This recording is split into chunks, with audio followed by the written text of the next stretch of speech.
Jackson, did you see this article from the U.S. Chamber of Commerce? Google's newest AI commerce tools hold promise for driving small business growth. Yes, this is interesting.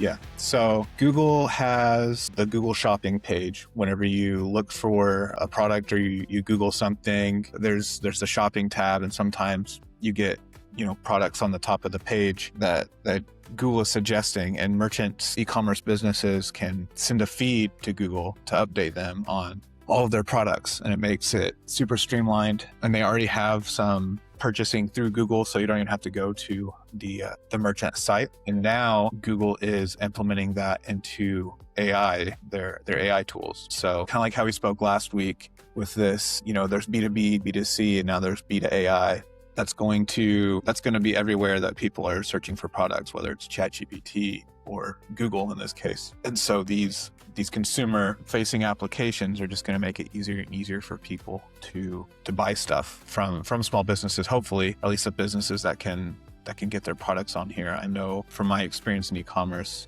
it's a pretty big channel to get into marketplaces like a Google or Amazon or something like that.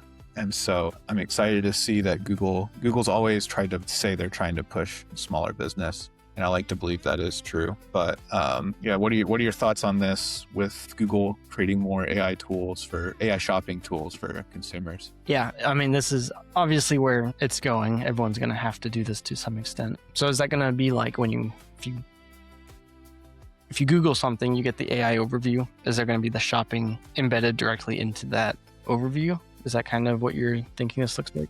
I think that the main thing to talk about here is more of there's going to be like an AI instant checkout. So Google already has your payment information, but definitely there's a discovery aspect where it probably won't be embedded in the Google the AI overviews. It'll probably be evolving. It'll be like the Google AI overviews of shopping. So there's like the whole shopping tab, and then there's a search tab. The search tab has AI overview, and then the shopping tab will have its own version. Or at least when you click on a product, if a merchant has that set up, then the customer will probably be able to trust Google to just buy the item for them.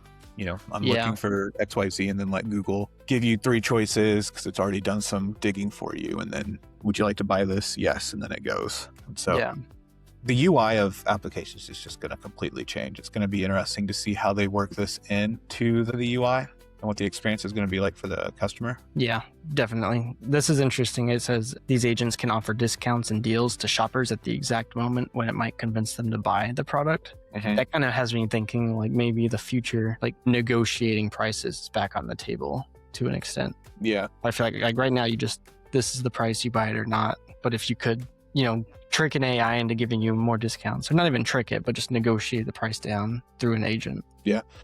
There's a Google article about this, and a quote from that is it's using Gemini models and a 50 billion item shopping graph. So they created a graph. 50 billion? Do what? 50 billion? 50 billion with a B, insane. Yes. To That's transform more than online Walmart shopping into a conversational, visual, and agentic experience. Sorry to cut you off there. That's crazy. Yeah, that's going to be nutty. And so I guess they're developing these tools. Did it say, are these going to be like sold to your businesses, or is it just more of a way to get these businesses to buy into Google's ecosystem more? If it's anything like the Google Shopping stuff works now, you'll send a feed to Google with all of your products, and then you'll have the option to bid on clicks onto your listing. So I'm sure there will be, just like it is now when you Google something, there's a little sponsored disclaimer on a result. The same thing's going to be here, where you'll look for workout equipment, and then all these businesses can have all of their products sent up, and then they could also bid on being on the top, and then Google charges the merchant for the click.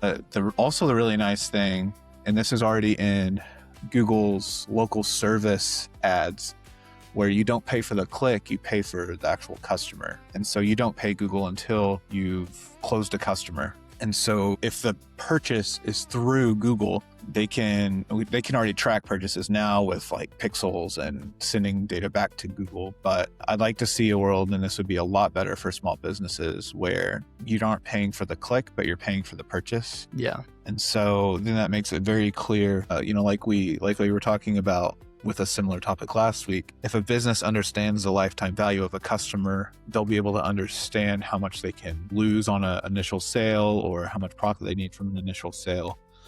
So it's just more tools to, like, the strategy will change a little bit, but like the underlying like principles are going to stay the same. It's like, how do you get a customer to work with you? And Google's trying to make that a little easier. And so I am excited to see that.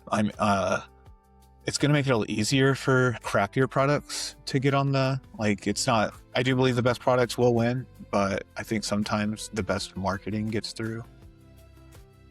And in my personal experience lately, it's like bed shopping, like mattress shopping. It's hard to know which mattresses are actually legit and going to be good, because, you have like the purple mattresses,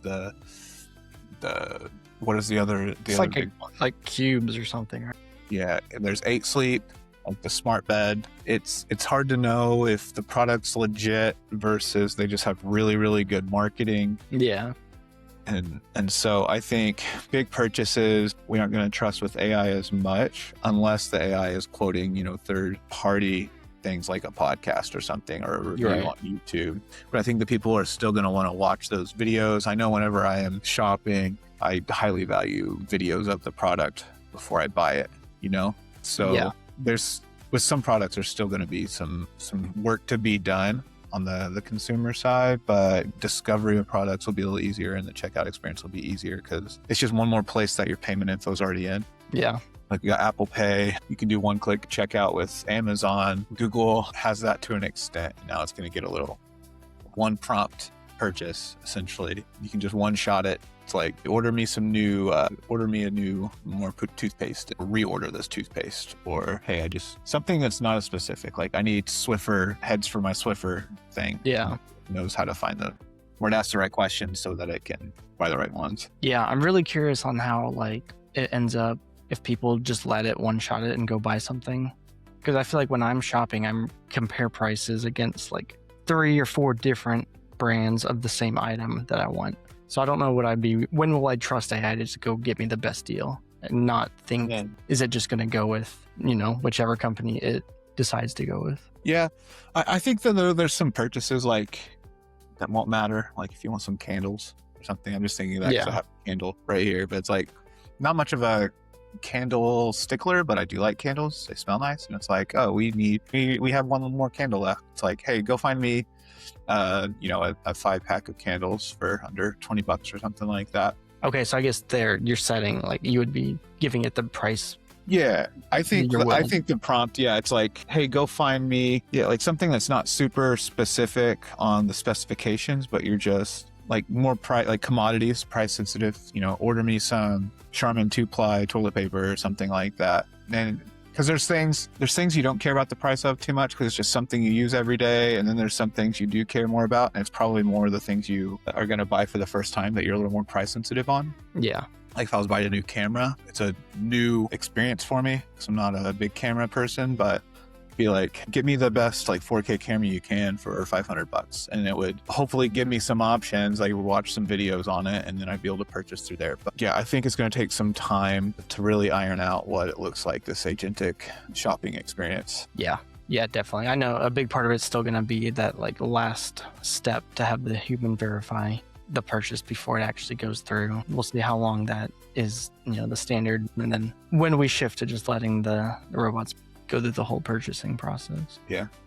I have a couple quotes here from it and some more thoughts, but one of the quotes here was, the Empowering Small Business Report by the U.S. Chamber of Commerce found that small businesses are eager to adopt these new AI tools, with 84% planning to increase their use of technology platforms. I think that it's a natural thing, not super surprising that this report says 84% are planning to increase. It's like, 84% of people want to put their products in more places. So if it's not so much of a merchandiser or a merchant. There's technical friction to it. I'm sure the agentic stuff it'll be hard to get stuff on there, but I'm sure it'll be a little easier as platform matures. But I think more of the hesitation is just on the consumer side. I didn't see anything in this article on any consumer reports. I think we saw more of that last week when we talked about, I think it was Visa, the B to AI. The consumer adoption rate is what's going to be slow here. The merchandisers are going to be super quick to get on there. Which makes sense. Yeah, they're going to want to get ahead of everyone else, be the first ones to do it. Yeah. So another quote here, a key takeaway that Google currently interacts with small businesses with its Merchant Center, which we were talking about, that shopping tab. When you go to Google, a free digital dashboard, and lets businesses upload information about their products and inventory so merchandise can be discovered in Google Search and other Google services, such as shopping, maps, and YouTube. So yeah, it looks like you don't have to have like some automated feed. You could just have a spreadsheet of your products uploaded to Google and get started with this as they roll it out. And so that'll be great to have. I'm excited to see some of these product listings pop up. I'm gonna go see if I can find a mock-up of it. Yeah, that really like lowers the technology barrier even more for businesses. Yeah, here we got one. I don't know if I can replay it, but so the person looked for a handbag. And what else are you looking for in a travel bag? So follow-up questions, that's huge. Traditionally, those would be filters. So it's really just, it's like vibe shopping. It's just like, vibe coding. You have your prompt window, and then on the left or right side, you have the results of your prompt. This is showing, this is cool. I'll be taking it on planes and trains. I'm going to Portland next weekend. And so giving it context. Okay, now we're looking for a cute travel bag. So giving it context on how you're going to use it, and then it intelligently filtering through all the products there. And notice like these are different brands. We have a sponsored one over here. I think that is, this is a pretty good outline there. It's just a centralized place. When you search, I'm sure it will pop up with an AI overview, and then you can choose to go with the AI experience. Yeah, that is interesting because you can, just like you said, vibe shopping and just be like, I don't like these, and then let the AI determine what you might like more. Yeah. It's really shut off the brain and shop. Yeah, you can just tell it what you want instead of having to find the right filters, do the right search query. It's just prompting and telling it, I need a cute travel bag that will fit in the overhead compartment of my flight from Portland, Denver or something like that, and it will... It'll look things up, and you give it more your style, or even upload a picture of what you're wanting. Maybe a friend has a similar bag. They don't remember where they got it. I think that the reverse image search will be nice. Yeah, it's gonna be awesome. I like it. Good job, Google. Yeah, good job, Google. You did it again. You guys are onto something. I think you're gonna make a pretty good company one day. Yeah.